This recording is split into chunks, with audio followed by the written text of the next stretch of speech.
Assalamualaikum Bare, selamat datang kembali di Guru Gembul Channel. Sekarang waktunya Q&A, pertanyaan dan jawaban. Kemarin lalu saya ucapkan terima kasih yang sebesar-besarnya. Ternyata ketika saya buka Q&A, ternyata ada ratusan pertanyaan, banyak sekali, sehingga tidak memungkinkan untuk jadi satu episode. Mungkin kalau berkenan, saya akan jawab itu di Q&A selanjutnya. Jadi yang sekarang, saya juga nggak tahu sekarang ini episodenya ini akan seberapa panjang, karena ada puluhan pertanyaan, tapi saya coba diringkas sebisa-bisanya. Dan sekarang kita akan fokus tentang Guru Gembul Channel saja. Gitu. Jadi pertanyaan filsafat, pertanyaan agama, pertanyaan sejarah, pertanyaan sains yang banyak Baraya pertanyakan itu, nanti akan kita buatkan segmennya secara khusus. Karena pertanyaannya ini udah terlampau banyak ya. Dan ini juga sudah 10 halaman saya print kecil-kecil lagi pakai kertas bekas. Jadi karena ini mungkin terlalu panjang, jangan khawatir Baraya kalau mau skip, skip aja. Kalau Baraya mau berhenti di sini silahkan aja. Silahkan hemat kuotanya sebaik-baiknya. Untuk sebagian orang ini mungkin video yang unfaedah. Yuk kita mulai.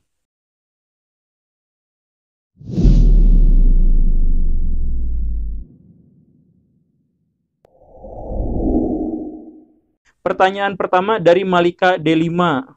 Mau tanya Pak, katanya ciri-ciri berbadan gembul itu idaman para wanita ya Pak. Ini kayaknya perempuan yang nanya kan? Melika D5 gitu. Bapak udah punya istri berapa? Just kidding Pak, gak usah dijawab. Ini saya jawab. Sehat selalu pokoknya. Ya, makasih dukungannya. Istri saya satu dan akan satu selama-lamanya. Dan satunya itu akan tetap orang yang sama. Apakah berbadan gebul idaman para wanita? Tergantung wanitanya yang seperti apa.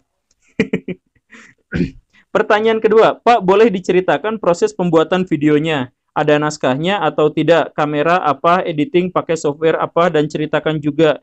Kalau boleh dan jika ada orang yang ikut berperan dalam setiap pembuatan video selama ini. Dari Alberto Krishna Winning Kusuma. Saya bikin biasanya kerangka tertulis, ya sekitar 1-2 lembar biasanya, tapi kadang-kadang juga banyak sekali.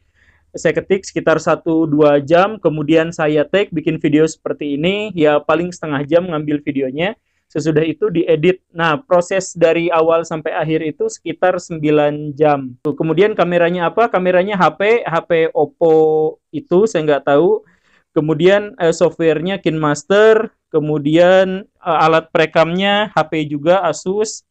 Kemudian yang berperan adalah saya dan istri saya. Jadi ini kameramen dan lain sebagainya itu adalah istri saya. Hai, terima kasih. Apakah Pak Gembul salah satu pembaca buku-buku Nietzsche juga?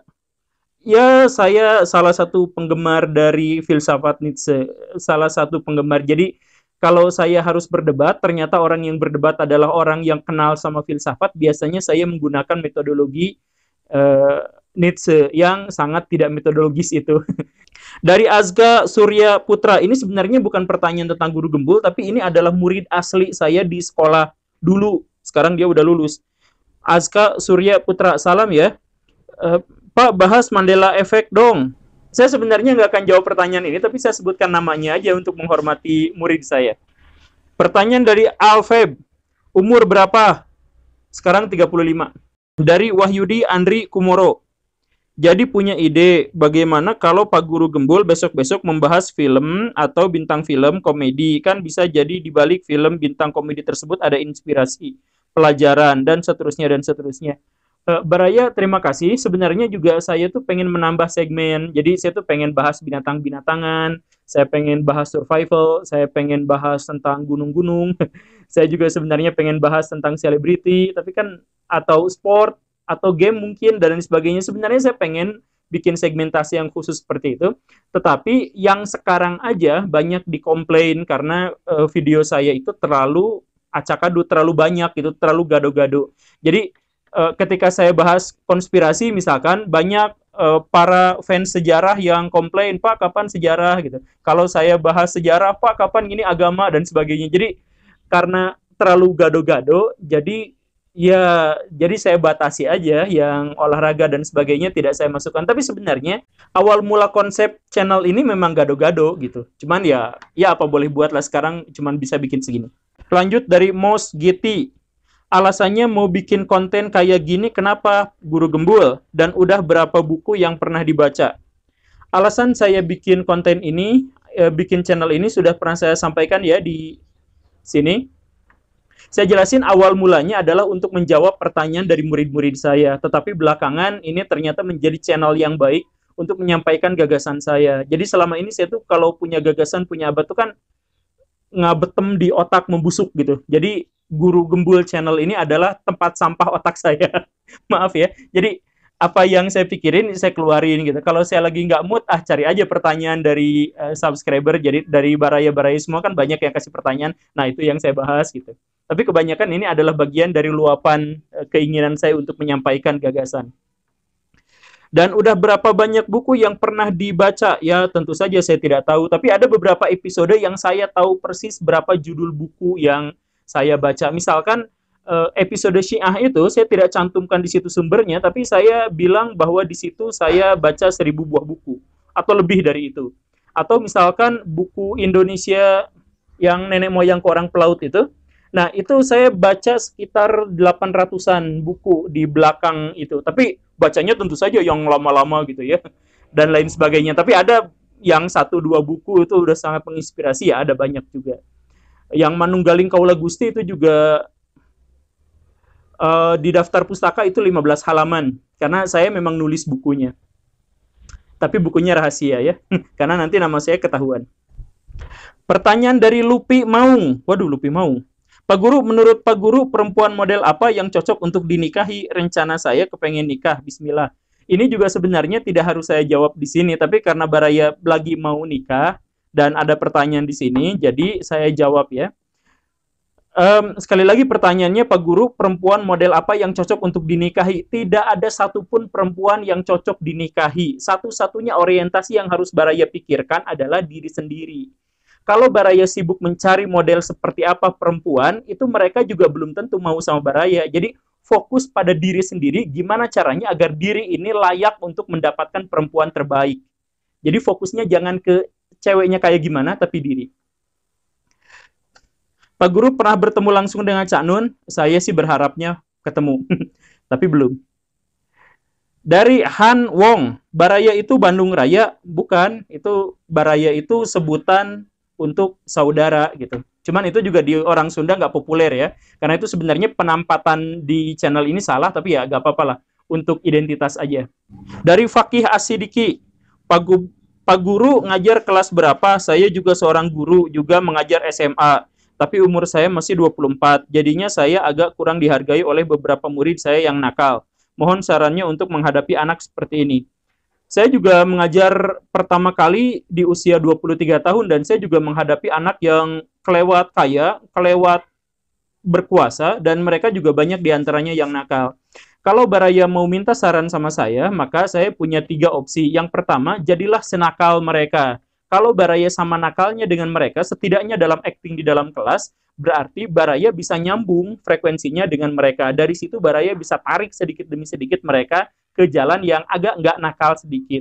Itu yang pertama. Kemudian yang kedua, Baraya menjadi orang yang sangat berwibawa, sampai-sampai mereka takut pada Baraya. Bagaimana caranya? Bukan galak, tapi tegas. Kalau Baraya bilang A, lakukan kepada orang lain seperti itu, dan diri juga seperti itu. Tegas dengan semua yang Baraya miliki. Itu yang kedua. Yang ketiga, jadilah Baraya inspirasi buat mereka. Karena senakal apapun orang, dia selalu membutuhkan inspirasi. Dan siapapun yang memberikan inspirasi kepada mereka, mereka pasti akan menjadikannya panutan. Dan pasti Baraya akan dihormati. Dan kalaupun itu susah untuk dicapai, tenang saja Baraya, usia Baraya masih 24 tahun. Baraya saya pernah bilang berulang-ulang, jangan nonton video saya yang awal-awal, karena jelek. Tetapi kenapa saya tetap tampilkan video-video awal itu? Saya pengen menegaskan bahwa untuk menjadi saya yang sekarang, jadi YouTuber dengan berbicara seperti ini dan sebagainya, itu saya butuh proses. Bikin video saya awalnya jelek banget, sedikit demi sedikit, banyak kritik, banyak saran, akhirnya makin lama makin baik. Setiap orang itu berkembang. Nah, begitupun dengan mengajar. Saya untuk menjadi pengajar yang inspiratif, saya butuh waktu bertahun-tahun. Bahkan sejak SMA saya sudah melatih diri untuk berbicara. Begitu. Nah, jadi kalau Baraya umurnya sekarang masih 24 tahun, berproseslah. Jangan khawatir, jangan ragu, lakukan kesalahan sebanyak-banyaknya, lakukan kelalaian sebanyak-banyaknya, tapi jadikan semua itu sebagai pelajaran agar Baraya bisa menjadi lebih baik lagi.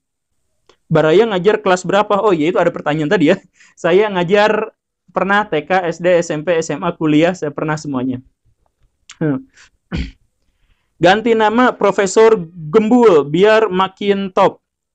Seandainya saya punya gelar profesor, saya tidak akan sampaikan ke orang lain. Saya tidak akan simpen nama profesor itu di depan nama saya. Karena bagi saya, nama guru itu jauh lebih prestisius daripada nama profesor. Kapan-kapan mau bertemu Guru Gembul kalau ke Jabar dari planet Boruto. Waduh, dari planet Boruto.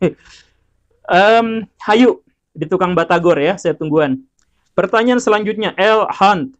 Ceritain dong Om, bagaimana ceritanya maling kok cuma bawa buku doang. Jadi sebenarnya Baraya begini, ketika istri saya menyampaikan di postingan bahwa saya sedang dirundung duka, itu sebenarnya gara-gara saya memang sedang nangis di pojokan. Tapi kan cuma 4 jam.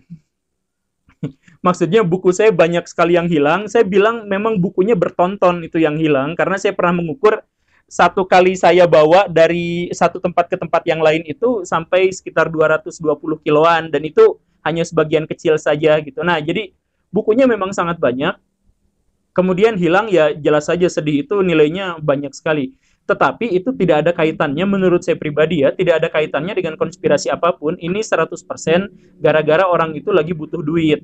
Dari mana saya ambil kesimpulan itu? Pertama, karena saya memang lengah. Sama seperti Baraya dan sama seperti kebanyakan orang-orang tidak akan berpikir bahwa buku itu bakal dicuri. Makanya saya simpan buku itu di gudang, simpan semuanya di situ, tanpa gembok, tanpa kunci, karena saya pikir siapa orang yang mau mengambil buku. Lagi pula saya simpan di gudang, yang gudang itu dikelilingi oleh kamar-kamar kos yang ditempati oleh orang-orang yang saya percayai. Jadi kalau ada yang mau masuk ke situ, keluar masuk ke situ, pasti ketahuan sama orang yang ada kos-kosan di situ itu gitu. Ya, jadi saya abaikan saja tanpa digembok, tanpa dikunci. Tapi kenyataannya ya hilang juga. Saya nggak tahu bagaimana ceritanya. Tetapi indikasi lain bahwa ini bukan konspirasi apapun, tapi hanya gara-gara butuh duit adalah gara-gara ini. Nah, saya punya buku ini buku kuno, karya Arnold Toynbee, di Indonesia tidak terbit. Versi aslinya, versi yang sekarang, cetakan yang terbaru yang sekarang, ini harganya sekitar 40 jutaan. Yang tebel gitu kan, ini cuma satu ya, saya ada, seharusnya itu ada 10 gitu. Saya ada di ini. Nah, kalau 10-10-nya dimiliki, itu harganya mahal banget, karena pertama ini tidak dicetak di Indonesia, kedua ini versi asli dari karya penulisnya, dan yang ketiga, buku ini tak terbitan tahun 52, kuno, dan sangat mahal. Jadi seharusnya buku ini juga dicuri, tetapi orang itu tidak mencurinya karena kertasnya jelek. Jadi buku yang dicuri itu adalah yang kertasnya bagus-bagus. Padahal ini kan nilai historisnya ini luar biasa. Dan saya punya beberapa puluh paket buku semacam ini, dari buku manajemen, kemudian ensiklopedia, yang Britannica saya punya, Americana saya punya, semuanya masih berbahasa Inggris, bahkan ada yang berbahasa Jerman yang saya nggak ngerti itu harus diapain, tetapi itu nggak dicolong, padahal itu karya yang sangat mahal sebenarnya kalau mau dicari, kalau sebenarnya mau ditelusur sama orang kolektor. Tapi ini nggak dicuri, jadi saya yakin itu adalah orang yang tahu apa-apa soal buku, dan dia hanya butuh uang saja, begitu. Buat diloak. Buku apa yang menurut Pak Gembul referensikan buat anak-anak muda atau dewasa muda?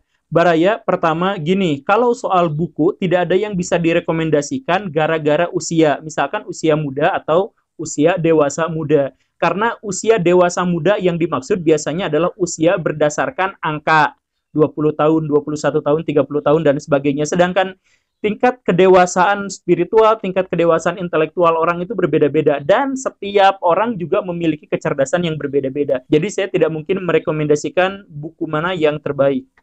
Begitu.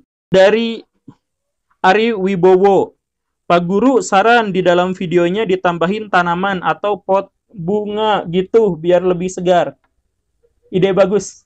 Next video saya kasih bunga-bunga dan daun-daun ya, tapi yang palsu. Karena saya suka kepalsuan. Bercanda. Junior Prasetyo, Om Guru, gua ada usulan biar makin santai buat YouTube-nya, bisa sambil ngopi atau ngeteh, biar pas ada punch lainnya kelihatan friendly, terus pesannya lebih kena. Sambil nguyup kayak yang di Cokro TV itu ya. Ya, bolehlah nanti kita coba ya. Nanti saya cobalah yang ini ya. Tapi saya nggak minum kopi. Saya nggak minum kopi, saya nggak minum teh kecuali haus. Pertanyaan selanjutnya dari USSR Soviet. Buset, orang komunis nih. Bagaimana caranya guru gembul memperoleh ilmu atau info yang banyak? Ya nyari, Baraya. Gimana lagi? Ya cari aja. Tapi sebenarnya tidak seperti yang Baraya duga, saya itu sebenarnya jarang baca buku loh. Saya lebih banyak ngelamun daripada baca buku. Lebih banyak berpikir, ngarang, yang gitu, dan lebih banyak main game daripada baca buku. Baca buku mah kalau kepaksa aja. Kalau mau ngajar, kalau mau bikin video, kalau ditanyain sama istri, kalau ditanyain sama tetangga, kalau anak lagi nanya-nanya gitu ya, itu baru saya baca buku. Tapi jarang. Dari Om Dud, mohon maaf sebelumnya Pak Guru, saya sangat suka dengan penjelasan dan materi Bapak. Ingin rasanya bertemu dan berdiskusi secara langsung. Ayo kita ketemuan di Tukang Batagor. Mungkin ada sedikit saran, lebih ke teknis penggarapan video dan editing sepele mungkin, namun insya Allah saran ini bisa bermanfaat buat channel. Oh, oke, terima kasih Baraya. Saya memang sangat membutuhkan ilmu pengetahuan tentang editing video. Eh, saya tahu sih editing video saya memang jelek gitu, tapi ya sejauh yang saya mampu dan waktu yang alokasinya saya tetapkan, editingnya baru segini aja. Syukur-syukur kalau ada yang bisa bantu saya untuk memberi pengetahuan bagaimana cara editing yang lebih cepat, fokusnya lebih cepat dan lebih baik. Ya, terima kasih Pak Om Dud ya. Saya di Bandung. Baraya sudah lama, kalau Baraya mau skip silahkan ya. Nah ini mah ya kayak gini-gini aja. Gue banget forever tagar flat earth. Pertanyaannya, apakah Pak Guru Gembul pernah naksir sama murid cewek? Tanda tanya. Misalkan pernah, itu cewek sekarang udah nikah apa belum? Misalnya udah nikah, apakah Pak Guru Gembul masih teringat-ingat sama itu cewek? Aduh. Oke, jawabannya adalah, apakah Pak Guru Gembul pernah naksir sama murid cewek? Ya, tentu saja, saya normal. Laki-laki, guru, dan lihat murid-murid cantik-cantik, ya pasti naksir. Misal pernah, itu cewek sekarang udah nikah apa belum? Sudah. Misal udah nikah, apakah Pak Guru Gembul masih teringat-ingat sama si itu cewek? Ya, tentu saja. Emang kenapa? Masalahnya adalah itu cewek itu adalah istri saya.